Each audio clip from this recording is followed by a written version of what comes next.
So let's taste double rye too. What do you Why think? should we taste double rye? Because it's really good. Right, that's good enough for me. Yeah. So double rye, we call it double rye because it has 2 rye whiskeys in it. But that's what's We're so clever, right? that's what. Well, obviously you are, because it's pretty good. I think I've had that double rye quite a few times within the last few months. Any good?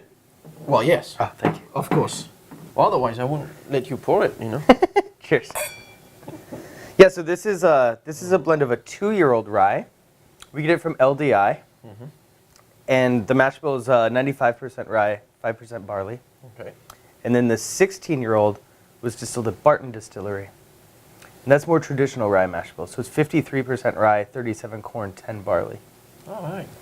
And so, you know, having the higher corn content in the 16-year-old rye gives it a little more sweetness to help balance with the intense spice that you get from the 2-year-old. I must say, this is about in the first whiskey that I get that intensity, that citrus character. Right. It is so aromatic. It jumps to your nose. Yeah. It's And I think a little bit herbal as well. So it's Yeah. got some citrus and then herbal, almost like some gin botanicals. yeah. There's a mintiness to it. There's Right. there's something extremely inviting. It is. I don't know whether it's that fruity or if it is that flowery. Yeah. I'm not sure exactly. It's a little bit of everything. And there's no overpowering of the maturation. There's no wood. Right. We worked on a couple blends that had a little bit more 16-year-old in it, and then it got a little bit too tannic, a little too woody. And you know, this was really, we meant this to be a product in the line that people could make Manhattans with, or Old Fashioned, Sazeracs, basically a mixable whiskey from High West. I mean, So I'm sure it would be great in a cocktail, but it's not too bad to think sip it would either, be a right? bit of a waste. Well, to me at least, I think it's just.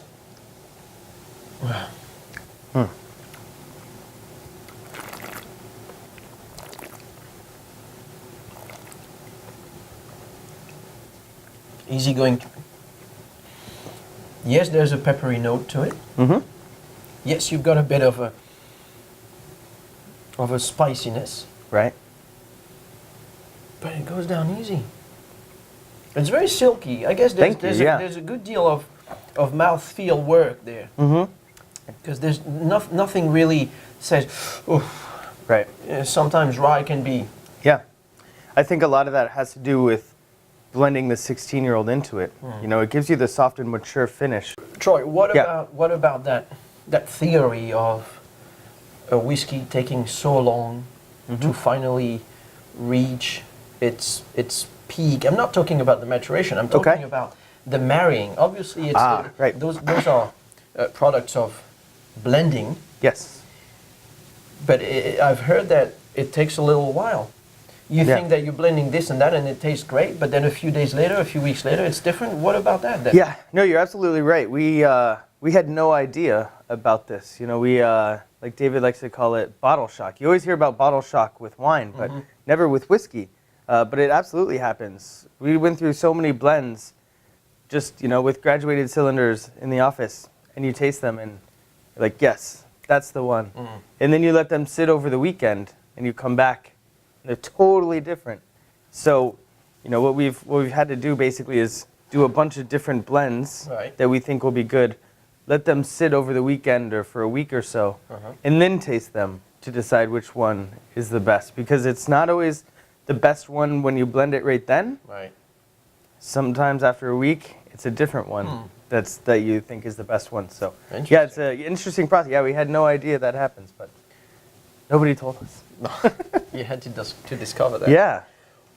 Maybe a weird question. Sure. If you're over there in Utah and you're drinking this whiskey, what do you eat? Oh man. What's a good pairing? So, I mean, the obvious choice is to go with like barbecue, right? I love barbecue and whiskey, right? But we have our chef who's awesome at our restaurant. You have a restaurant there? Yeah, so that's why it's a ski and gastro distillery. Right. So yeah, in Utah you can't have a tasting room. So we had to open a restaurant so people would be able to try all of our stuff. And so it's really good. If you ever go out to Park City, come by because it's awesome. We just got voted best restaurant in Park City. All right. And we're in Zagat now, and we've been open like a year and a half, so that's pretty good. If you're in Zagat, you made it. Oh, you know. Does the chef play with those whiskeys that are created in his sauce, in his reductions? Yeah, he definitely cooks with the whiskey, and we do a lot of whiskey dinners. And he does a lot with bison, venison, some gamey kind of stuff Very that good. works really well, and cheese. What's your best pairing? A good-looking girl. Okay, when it comes to food and drink, they're That's healthy over there. That's a great question. I really like it with cheese. I like All right. cheese, so any kind really. We do or I don't know if we do, but I've had it at a whiskey tasting with kind of like a smoked cheddar. Mm-hmm. Plays really well. All right. Yeah. Tricky question. Yeah. Since there is some malt whiskey Yeah. in the works, Yeah. what should be an American malt whiskey tasting like? So our malt whiskey, I think is really good. So I think they should all taste like that. Okay. But it tastes like malted milk balls. There's a little bit of chocolate there, Okay. and so it's really really good, man. It's that's kind of the one that I'm really excited for.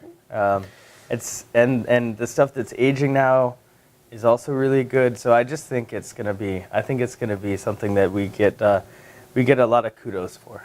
Very good. Is the still running day in, day out, 24/7? It's running a lot, because we either have to fill orders or we have to make whiskey to put into barrels. So we'll have stuff down the road. So yeah, it's not quite 24 hours a day. We give our distiller a little bit of a rest sometimes. That's awfully nice of you. We have him crank out as much as he can. So Okay.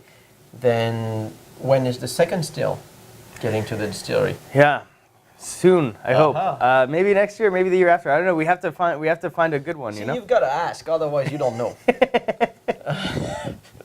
We'll need one if we keep up the way we're going. So.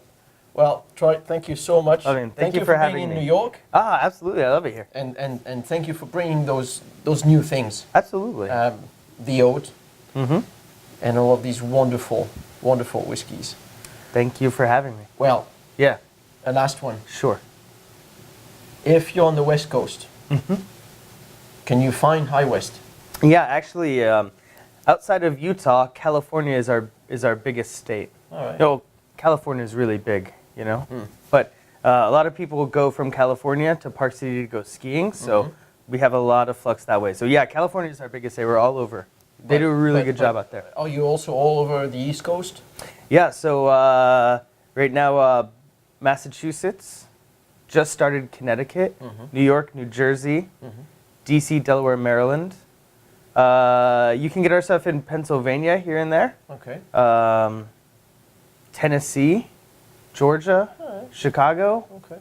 and Florida on the way. So we're working on it. So you're working just about every day and quite a bit. Yeah, I work a little bit. I mean, when you're not just going to bars and Yeah, part of my job is doing things like this, and part of my job is finding distributors in new states. So, in Indiana, we're in Indiana. Indiana. That's it. Very good.